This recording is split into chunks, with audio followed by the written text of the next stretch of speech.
El Seminario Permanente de Migración Internacional, el CEPMIC, en su ciclo 2018, inició con el tema La vida después de la deportación, la experiencia de retorno de migrantes ecuatorianos en clave de género. La sesión abordó el caso de las experiencias de retorno de deportados ecuatorianos y analizó de qué manera se despliegan las dimensiones de género y etnicidades como los marcadores de desigualdades en la reorganización de sus vidas y las de sus familias. Hoy platicaremos con la doctora Yoconda Herrera, quien presentó este tema en la sesión inaugural del CEPMIC. Esto es Diálogos desde la Frontera. Acompáñenme.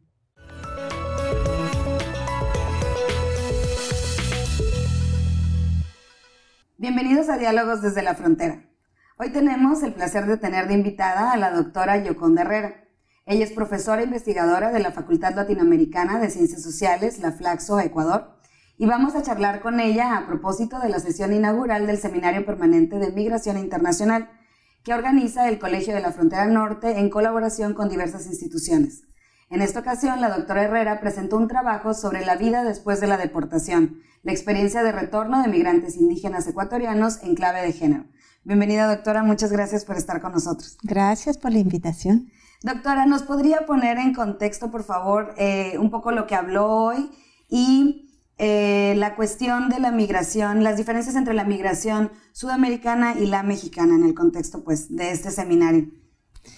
A ver, sí, este seminario tenía como objetivo, tiene como objetivo, ¿no es cierto?, debatir en torno a los usos de las categorías de género, de etnicidad y de edad en el estudio de los procesos migratorios. Entonces, mi propuesta para el día de hoy fue el trabajar el tema de la deportación, del retorno forzado, desde los usos de estos conceptos de género, de etnicidad y menos de edad, aunque fue muy interesante como en la discusión, ¿no es cierto?, que tuvimos con los colegas, con las colegas, salió con mucha fuerza el tema de las diferencias que significa la generación para entender los procesos migratorios. En el caso concreto, ¿no es cierto?, que yo presenté, salía, por ejemplo, la necesidad de mirar las distintas expectativas y representaciones que tienen sobre el retorno jóvenes, adolescentes, en relación a las perspectivas y experiencias de sus padres o madres, ¿no? Entonces estuvimos debatiendo sobre estas experiencias de retorno. En el caso concreto de los retornados ecuatorianos indígenas de una comunidad, de una serie de comunidades que yo estudio desde hace ya varios años en el Ecuador, en la provincia de Cañar, que son comunidades rurales andinas de la Sierra Centro-Sur andina, de Ecuador, que tienen una migración a Estados Unidos desde hace más de 50 años, pero que se ha ido,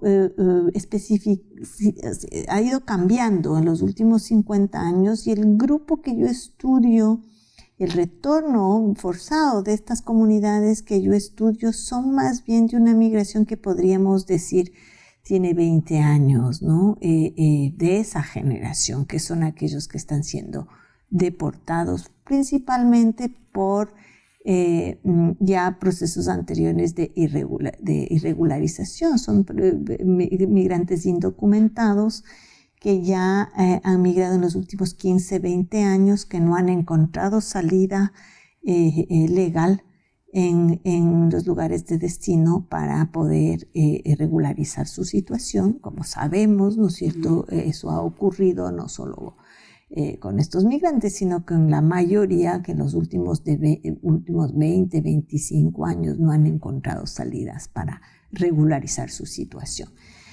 Entonces, lo que estudio son precisamente cuáles son los procesos de deportación de estas poblaciones generalmente masculinas y cuáles son sus mecanismos o las formas que encuentran para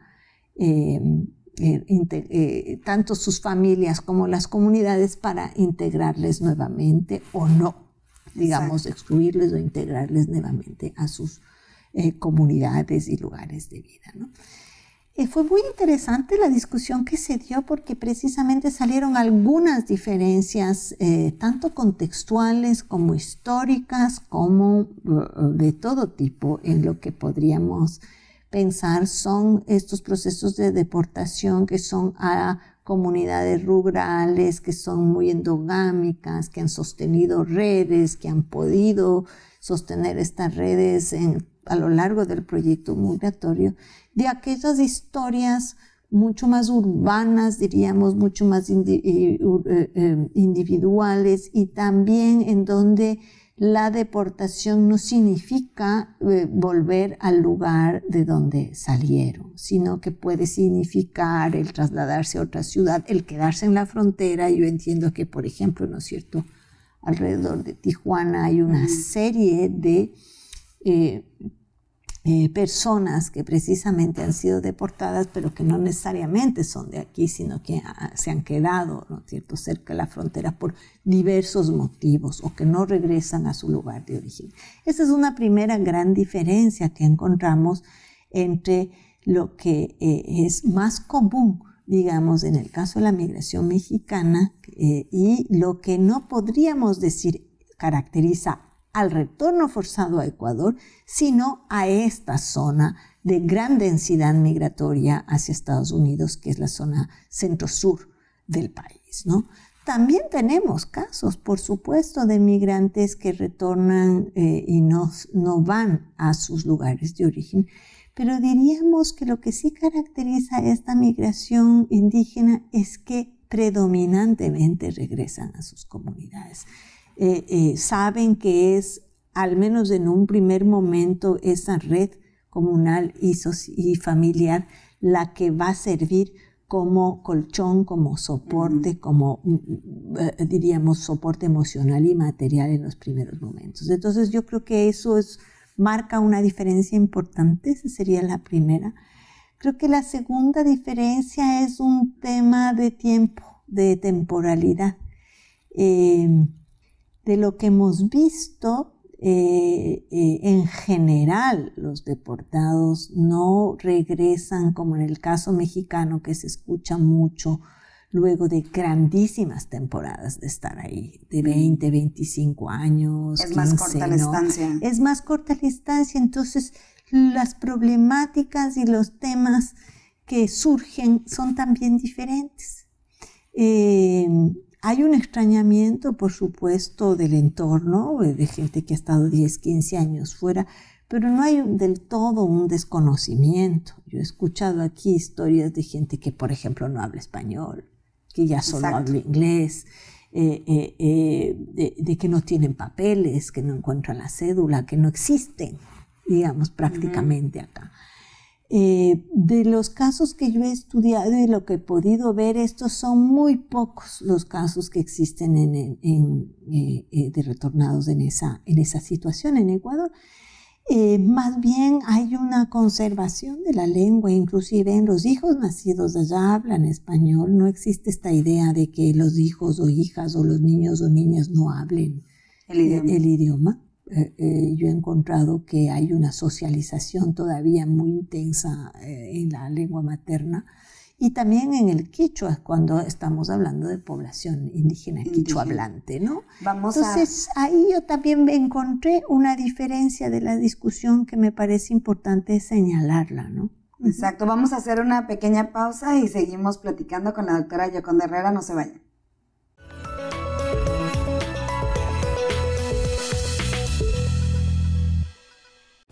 ¿Te gusta lo que ves? Títulos como este y muchos más los puedes encontrar en nuestro canal de YouTube. Búscanos como El Colef. Contamos con una lista de reproducción del programa Diálogos desde la Frontera, donde se encuentran disponibles todos los títulos del programa. Y si te gusta el contenido, compártelo en tus redes. Continúa con nosotros.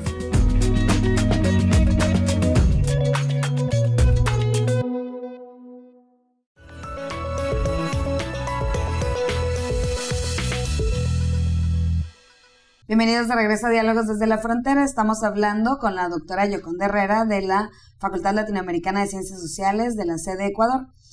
Doctora, antes del corte estábamos hablando de las principales características de estos migrantes retornados hacia Ecuador, y nos hablaba, pues sí, del tema de la lengua, que siguen manteniendo la lengua, las estancias no son tan largas, ¿Y qué otras características nos puede compartir?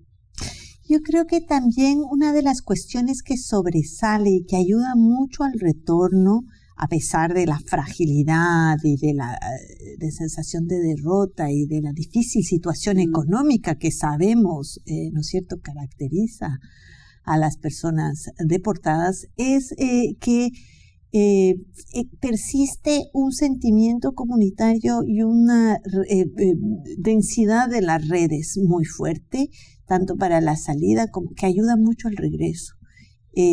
Hay cierta endogamia también en la formación de las familias, las personas se casan, hombres y mujeres, con gente de la misma comunidad o al menos de la misma región o de la misma constelación de comunidades con mucha frecuencia.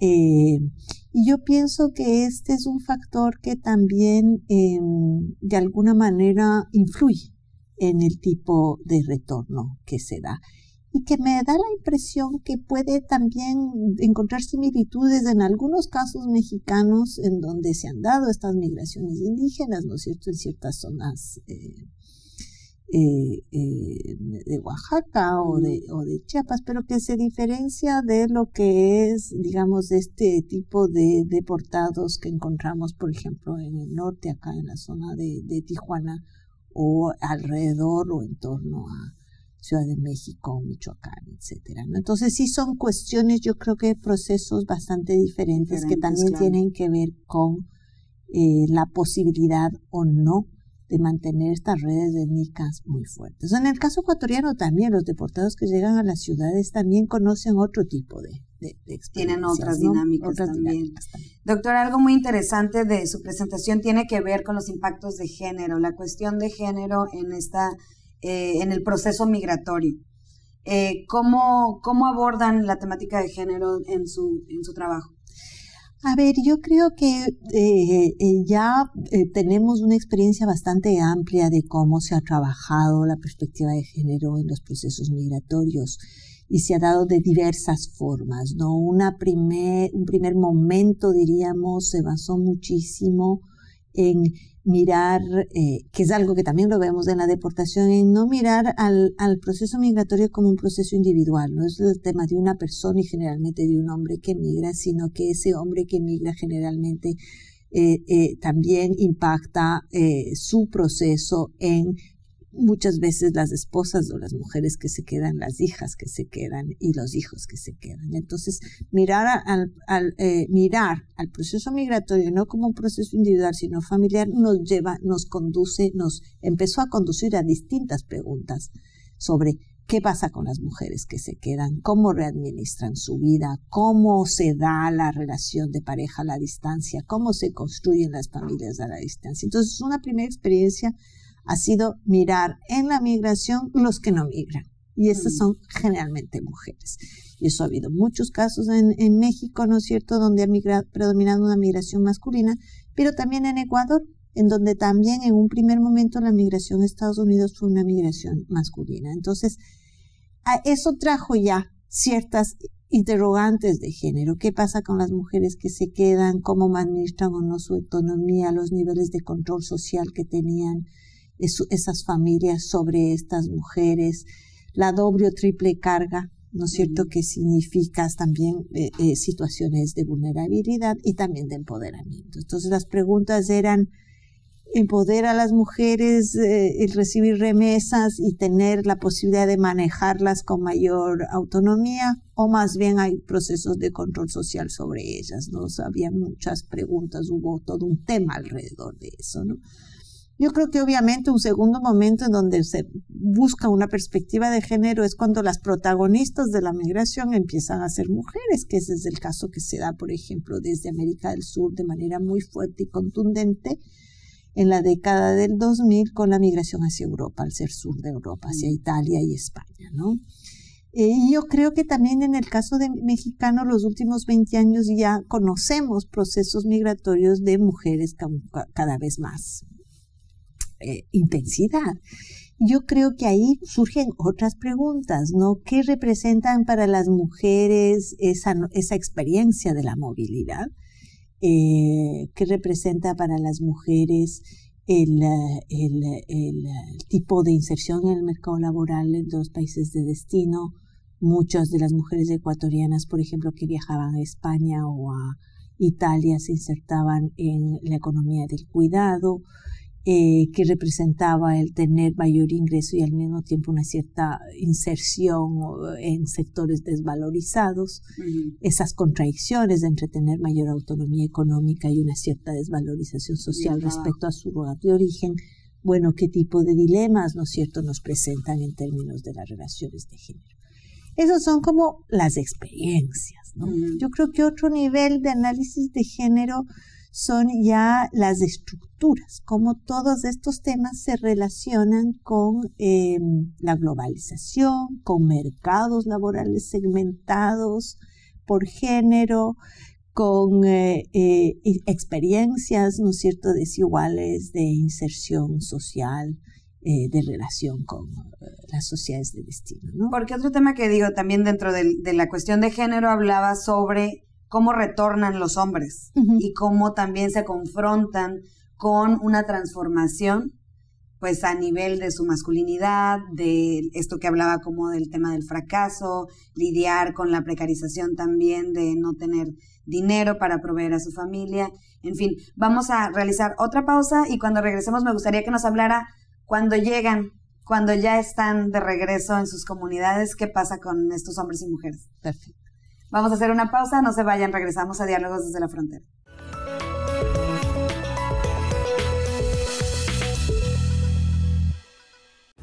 ¿Te gusta lo que ves? Títulos como este y muchos más los puedes encontrar en nuestro canal de YouTube. Búscanos como El Colef. Contamos con una lista de reproducción del programa Diálogos desde la Frontera, donde se encuentran disponibles todos los títulos del programa. Y si te gusta el contenido, compártelo en tus redes. Continúa con nosotros.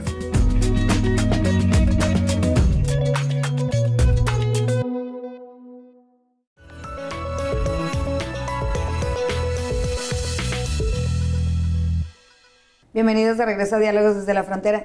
Doctora, un tema que me causa curiosidad. Decía que las mujeres salen de Ecuador o salían durante una época de Ecuador y pensaba, salen con sus familias, salen solas, luego llevan a las familias, son mujeres solteras.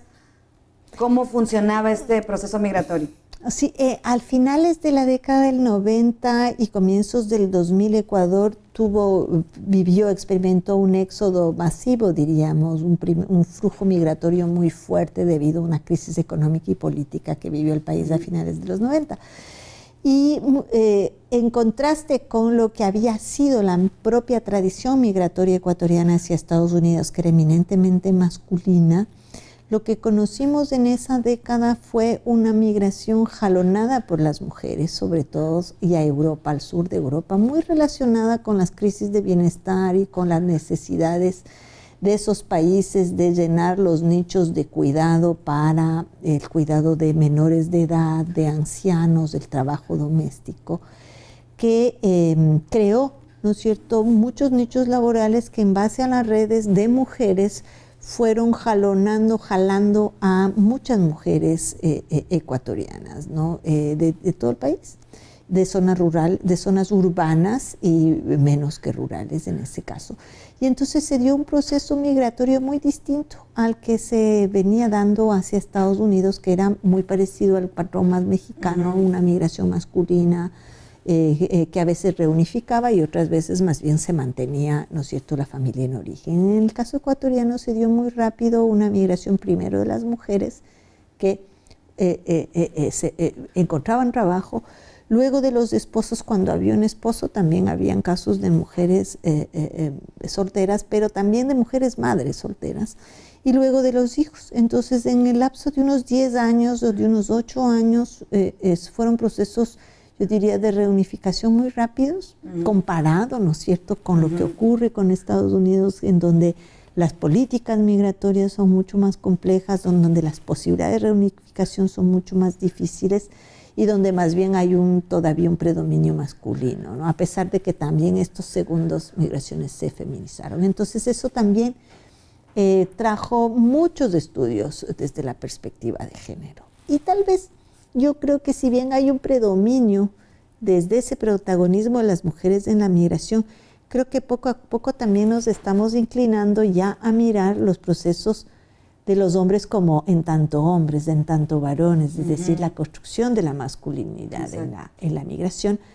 Y creo que ya, volviendo un poco al tema que nos ocupaba desde el inicio, la deportación o la migración de retorno forzado, creo que es una instancia estratégica muy importante para empezar a mirar esas construcciones de la masculinidad en la migración, un tema que cada vez más estamos empezando a mirar, porque el retorno forzado y la deportación lo que traen es, o lo que muestran es precisamente una crisis también en torno a la subjetividad y la masculinidad, por no lograr, ¿no es cierto?, cumplir con el proyecto, con dejar de tener ese rol de proveedor muy fuerte que significó la migración, por la ruptura, ¿no es cierto?, que significa para el proyecto migratorio y por esas reconfiguraciones de las familias que se quedaron en origen o que estuvieron allá en Estados Unidos, que de pronto vuelven,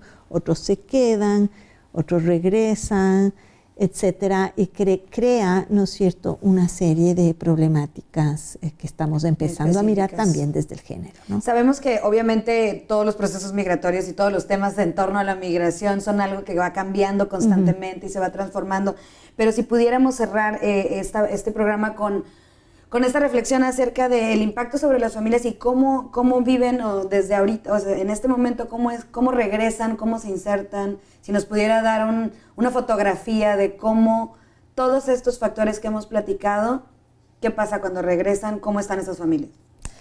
O sea, yo creo que hay un dolor y una ruptura muy fuerte al inicio, pero hay una fortaleza y vitalidad o búsqueda constante, digamos, de las familias de volver, ¿no es cierto?, a ser familia, ¿no?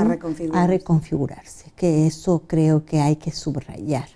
Y yo sé que hemos subrayado mucho la ruptura y es necesario hablar del dolor y la fuerza en las familias rotas, pero también es necesario resaltar que estas familias de inmigración, estas familias de movilidad, bajo muchas formas, están ahí constantemente sirviendo de soporte, a pesar de su fragilidad, tanto emocional como material, a pesar de su precariedad, ¿no? Y es muy diverso, es muy diversa, las situaciones que hemos encontrado son muy diversas.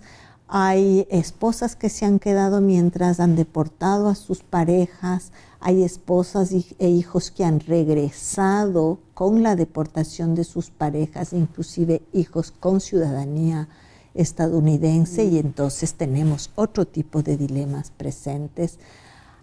Hay parejas binacionales o de otras binacionalidades, de donde ahí sí vemos que la deportación puede significar un no regreso definitivo, y eso es muy duro. Y hay reconstitución de familias allá una vez que se ha roto la familia en destino. Y hay también casos en donde solo ha migrado el esposo y regresa con la deportación a su familia, y más bien ahí lo que estudiamos son estos reencuentros y las dificultades que se experimentan. Entonces yo creo que hay muchos casos diversos, lo que las une es que siempre hay una lucha por algún tipo de reconfiguración familiar, y yo creo que eso es importante. ¿Y se ha observado alguna diferencia entre la capacidad como de reintegración y reconfiguración por distinción de género? ¿Por los hombres tienen más problemática que las mujeres o viceversa? Bueno, el asunto es que hay muy pocas mujeres deportadas. Entonces, el patrón que más hemos podido seguir es el masculino, ¿no? En ese sentido. Pues muchísimas gracias, doctora, por haber estado con nosotros. Siempre es muy enriquecedor para el Colegio de la Frontera Norte tener especialistas de otras instituciones aliadas, y bueno, muchas gracias por haber aceptado esta entrevista. Muchas gracias por la invitación. Y a ustedes también, muchísimas gracias por habernos sintonizado. Les recuerdo visitar nuestro canal de YouTube del Colegio de la Frontera Norte, donde pueden encontrar este y otros programas, Y también visiten nuestro portal de internet www.colef.mx, donde pueden encontrar también el seminario de Migración Internacional del Colegio de la Frontera Norte y la presentación de la doctora Yoconda Herrera. Nos vemos en la próxima edición de Diálogos desde la Frontera. Hasta luego.